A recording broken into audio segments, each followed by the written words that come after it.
Təsərrüfat sahələrindən xəbərimiz var. Bölgələrdə məhsuldarlığı artıran əsas üsullardan biri də calaq işləridir. Meyvə ağaclarının çoxaldılmasında bu vasitədən geniş istifadə olunur. Artıq cənub bölgəsində sitrus bağlarında yaz calaq mövsümü başlayıb. Bu sahədə çatışmazlıqlar da var. İzləyək.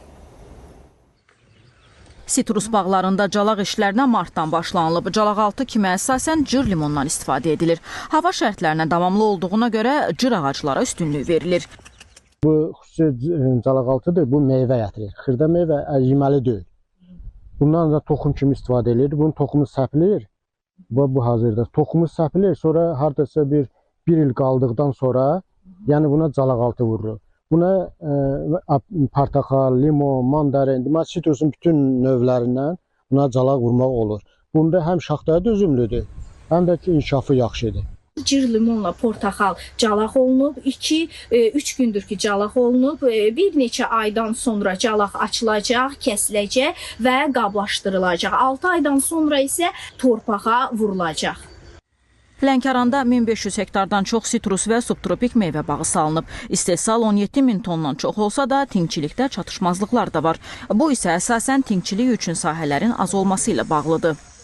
Tinkçiliklə məşğul olan kəndlər bizdə hal-hazırda tinkçilik təsərrüfatlarımız yoxdur.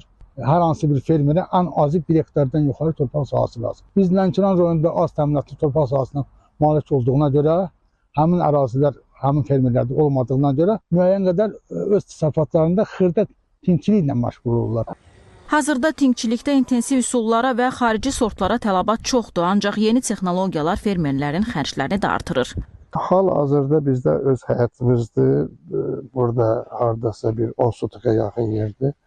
Burada müxtəlif sitrus sortları var və həm də özüm bir çox yeni sortları yetizdirmişəm. Yəni həm Türkiyədən, bildiyiniz kimi Cənubi Koreyadan gəlmişdi. Onlar da artıq azı bizim iqlim şəraitimize davamlıdırlar. İqlimə uyğun ən yaxşısı şaxtaya davamlılığına görə, bir çox cəhətlərinə görə terefilata calaqaltısı daha effektivdir. Biz burada tikanlıdır özü, bunun yetişdirilməsi, calağın özün olunması, yəni çox zəhmət tələb edən işdir.